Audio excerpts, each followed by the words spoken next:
குடி சாராயம் குடி, கலையில குடி, கல்யாணத்துல குடி, காது குத்துல குடி, செத்தாலும் குடி, பிறந்தாலும் குடி, ஊர்ல குடி, தேர்ல குடி, திருவிழாவில குடி, பாருல குடி, பப்புல குடி, பரிசு முடிஞ்சா நீ பள்ளிக்கூடத்திலே குடி குடி. உறவுகள் அனைவருக்கும் வணக்கம். தமிழகத்தில் நடைபெறுகிற படுகொலைகளை கண்டித்தும், கள்ளச்சாராய உயிர் இழப்புகளை கண்டித்தும், போதைப் பொருள் புழக்கத்தை கண்டித்தும், மின்கட்டண உயர்வை கண்டித்தும் போராட்டம் நடைபெறுகிறது. இன்றைக்கு இந்த 5 பிரச்சனைகளை முன்னிறுத்தி போராட்டம், அடுத்த வாரம் வேற போராட்டம். என்னன்னா, போராடித்தான் ஒரு அடிமைப்பட்டு கிடக்கின்ற ஒரு இனம் பெருமை பெற்று வாழ வேண்டும் என்றால் போராடித்தான் ஆக வேண்டும் என்பது விதி. நாம் இப்பொழுதெல்லாம் எதற்காக போராடுகிறோம் என்பதை எல்லாம் தாண்டி நாம் எதற்காக போராடவில்லை என்கிற நிலைக்கு நம்மை கொண்டு வந்து நிறுத்திவிட்டார். நாம் எதற்காக இங்கே போராடவில்லை?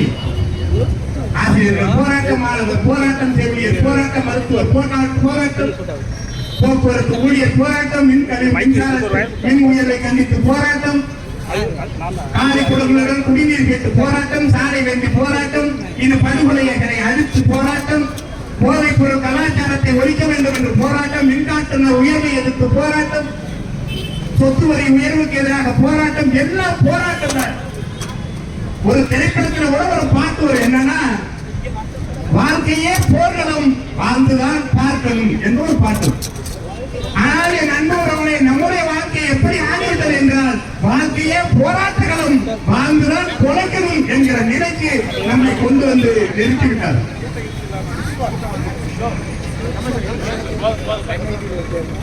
கள்ள சாராயத்தை குடித்து செத்தவர்களுக்கு 10 லட்சம் ரூபாய் பணம்.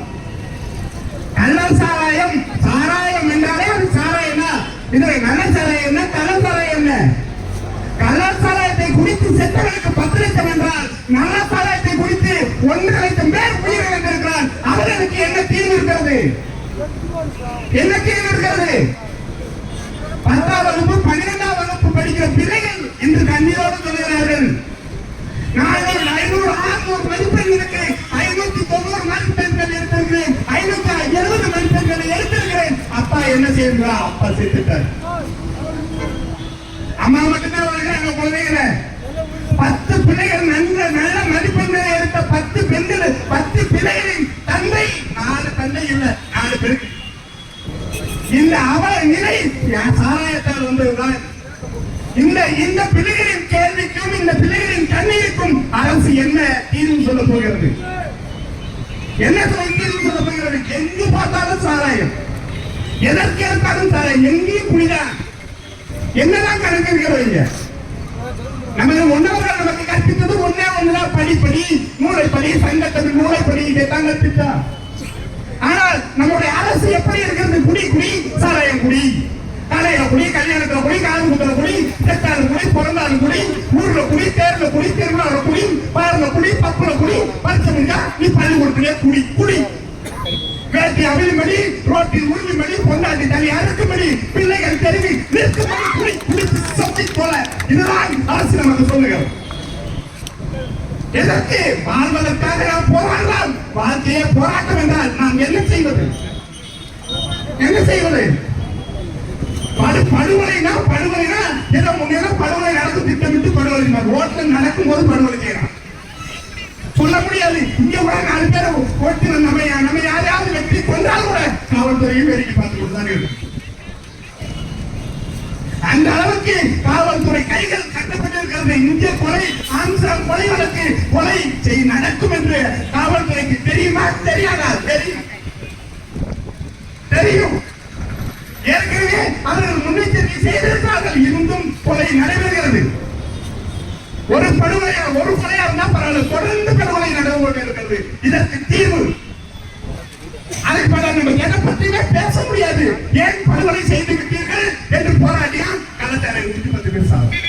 ஐயா பலசாராயம் குடித்து ஏதாவது செத்து விட்டார்களே என்று போராடுகிறார். மின்சார உயர்வை எதிர்த்து போராட வேண்டியது.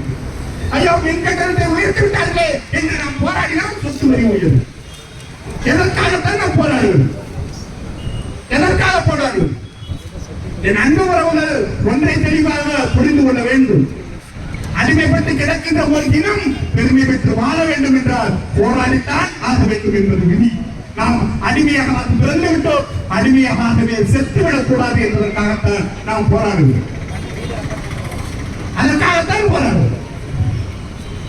அனைத்து துன்பப்போட்டுகளுக்கான சாவி ஆட்சி அதிகாரம் என்று சொல்லுவார்கள். ஆனால் இன்று இந்த நிலத்தில் போடப்பட்ட அனைத்து துன்பப்போட்டுகளுமே இந்த திராவிட ஆட்சியாளர்களால் போடப்பட்டதுதான் என்று என் அன்பு உறவுகளும் தமிழகங்களும் மறந்துவிடக் கூடாது. உன் வாழ்வின் இருத்தை உறுதி செய்வதே போராட்டம் தான் என்கிறார். நாம் அதற்காகத்தான் போராடி கொண்டிருக்கிறோம். போராட்டம் போராட்டம் போராட்டம் எதற்கு இருக்காது போராட்டம். நண்பு உறவுகளே, பணம் இல்லை, பதவி இல்லை, அதிகாரத்தினர் இல்லை, ஊடக வலிமை இல்லை, ஊடக வலிமை இல்லை. வாக்கு தேர்தல் நெருங்கும் நாள் வரை வாக்கு சேகரிக்க நமக்கு சின்னம் இல்லை, சின்னமில்லை. ஆனாலும் ஆனாலும் களத்தில் நாங்கள் எப்பொழுதும் புலிப்பில்லை. காரணம் என்ன தெரியுமா? வேதப்பிள்ளை பெற்ற வீரப்பிள்ளை, எம்முயிர் தலைவன் பிரபாகரன் கரம் பற்றிய செல்லப்பிள்ளை, எங்கள் அண்ணன் செந்தமிழன் சீமான் பற்ற வைத்த நெருப்பு என்பதை மறுப்பதற்கில்லை. நண்பர்களே, எம் தலை நாங்கள் எங்கள் தலைவரின் புகைப்படத்தை சட்டை பையில் சுமப்பவர்கள் அல்ல. அவர் கனவுகளையும் அவன் லட்சியங்களையும் எங்கள் இதயத்தில் சுமப்பது. என் தலைவன் களம் கண்ட போது நாங்கள் அந்த களத்தில் இல்லை. ஆனால் நாங்கள் களமாடுகிற போது என் தலைவன் எங்களோடு கலந்து நிற்கிறார்.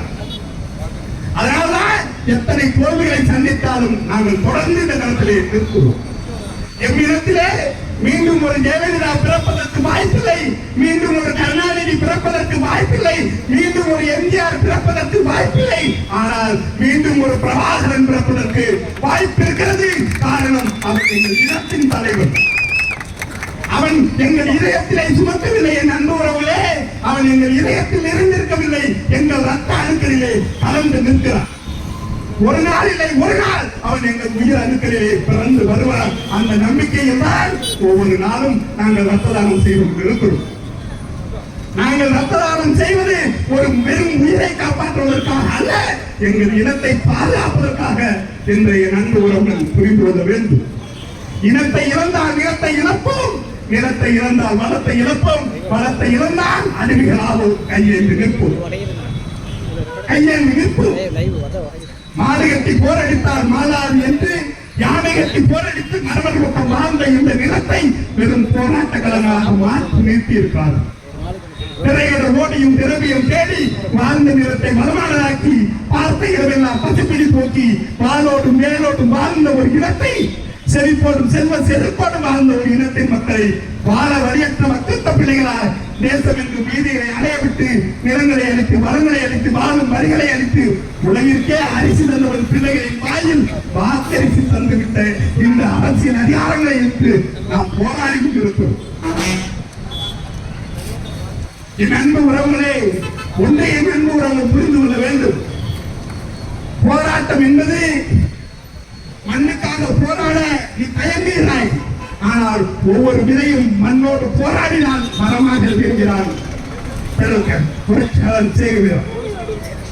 புரட்சி என்பது ரோஜாக்களினாலான மெத்தை அல்ல, அது நிகழ்காலத்திற்கும் எதிர்காலத்திற்கும் இடையேயான ஒரு போராட்டம் என்கிறார் பிடல் காஸ்ட்ரோ.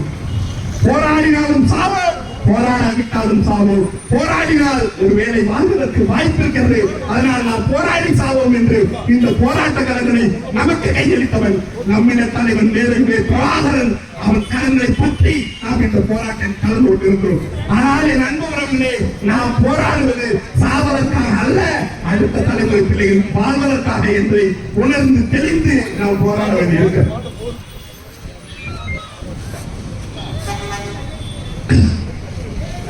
அதனால் இந்த போராட்டம் என்பது இன்றோடு முடித்து விடுகிறது. என் நண்பு உறவுகளே, தொடர்ந்து நடந்து கொண்டுதான் இருக்கும். இன்றைய போராட்டம் இதோடு முடியவில்லை. வீட்டுக்கு போறதுக்கு முன்னே அந்த போராட்டத்துக்கான அழைப்பு வந்துடும். இவர்களுக்கு தேவை என்னன்னா, சீமானை மட்டும்தான் வேலை. இத்தனை நாட்களாக சினிமாவை சிறு படங்களை விநியோகம் செய்து கொண்டிருந்தவர் இப்போது ஆடியோக்களை ரிலீஸ் செய்ய தொடங்கி இருக்கிறார்.